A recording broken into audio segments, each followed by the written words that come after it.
So hello guys, welcome back to my channel, and to this video magluluto tayo ng chicken green curry ala Chinese style. So ito yung aking mga ingredients guys, makikita nyo dito sa aking screen. And then first, imamarinate muna natin yung ating chicken, any part of the chicken, ng ground pepper, either black or white. And then maglagay din tayo ng konting sesame oil pampabango, and then isang kutsarita ng asin. Depende sa dami ng chicken na ating lulutuin. And then ayan, imekos-mekos lang natin hanggang sa maalo lahat yung ating ingredients. And then imamarinate natin ng 3 to 4 hours. And then maglalagay na tayo ng cooking oil dito sa ating pan.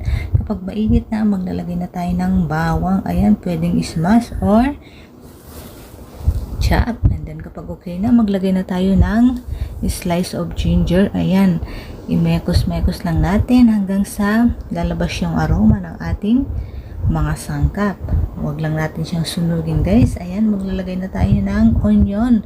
Pwedeng-pwede yung shallot guys. And then imekos-mekos lang natin hanggang sa lalabas yung aroma. And then ilalagay na natin yung ating marinated chicken. Ayan guys, igigisa lang natin hanggang sa lalabas konti yung oil o yung tubig dito sa ating chicken. Ayan guys,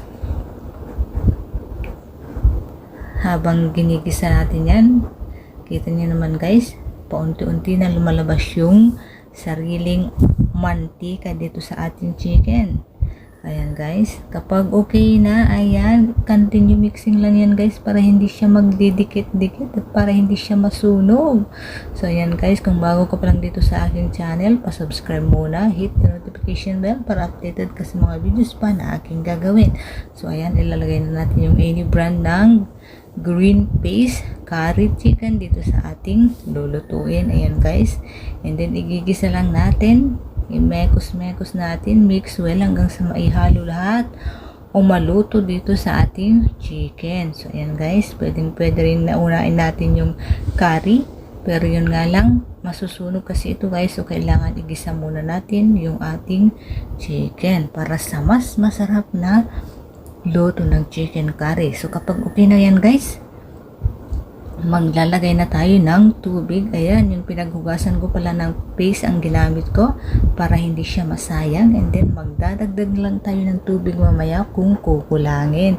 So ayan guys, and then i-mix lang natin siya, and then bring to boil hanggang sa lumambot ang ating chicken. Ayan guys, pero wag natin kalimutang i-mix para hindi siya didikit dito sa ating pan. And then maglalagay na tayo ng coconut cream, o mas masarap kung mayroon kayong fresh gata guys. Ayan, and then ihalo lang natin siya ng mabuti, depende sa portion o dami ng chicken guys. Huwag natin masyadong damihan para naman hindi masira yung lasa ng ating curry. So ayan guys, kung mayroon kayong curry leaves, pwede kayong magdagdag guys. And then imekos-mekos mo lang, mix well, and then cover and boil ulit hanggang sa lumambot ng ating chicken. And then ilalagay na natin yung itong special sangkap.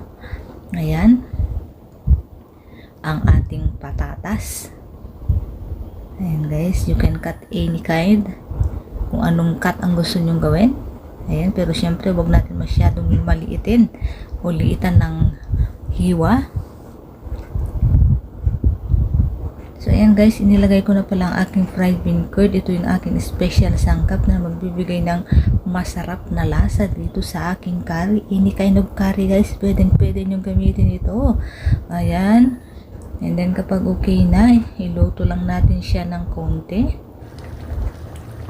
hanggang sa maluto na. And then maglalagay na tayo ng green chili, pampadagdag ng bango at lasa dito sa ating curry. Kung if you like this video guys, pa-subscribe na, hit the notification bell para updated pa kayo sa mga videos pa na aking gagawin. So ito na ang aking green curry, serve hot na guys. Thank you guys for watching.